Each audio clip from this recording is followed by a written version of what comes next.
This week, Tyson Foods announced that it will be permanently closing its pork factory in Perry, killing around 1,200 jobs in a town of just 8,000 people.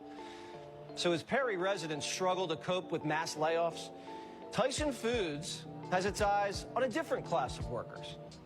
The company is now offering new jobs to asylum seekers in other states like New York.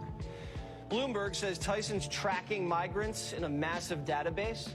They scroll through the data like Facebook. You see a worker you like? Tap, hire.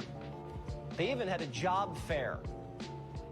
So you were at a Tyson fair in New York City not so long ago where Tyson was basically making this pitch. What did you observe when you went there? They created a database for these new asylum seekers in New York City. So these people would come in, they'd learn a little bit about the company, and for the most part, Tyson had already gone through their various details of their application. And so many of them, 17 the day I was there, and another 70 a couple weeks later, went off to Tennessee to go start their new jobs as Tyson production workers. Oh, and the jobs come with perks, not just health insurance.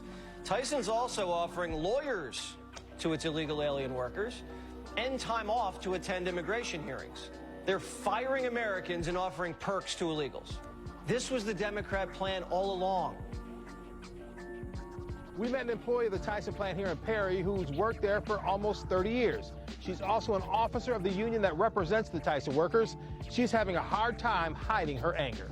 I'm very angry about what Tyson has done. Jody Wells has been a Tyson employee in Perry for almost 27 years. Wells also is the secretary and treasurer of United Fruit and Commercial Workers International Local 1155.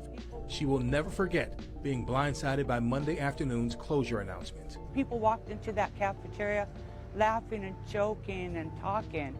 And then after they gave us that flimsy piece of paper, to see the sadness and the tears. Wells says being hurt and sad will not stop her from fighting to do the right thing by the soon-to-be ex-employees of the Tyson plant. Our local has set up talks to negotiate. Wells is not alone in that fight. Come in here and I wanted Tyson honest about it and get them to do what's right for their employees and the city. She is joined by Perry Mayor Dirk Cavanaugh. This comes after the mayor met with Tyson officials Tuesday morning, whom he asked a burning question. Are you actively going to try to sell the plant, or are you just going to shut it down and keep it closed? A question met with uncertainty.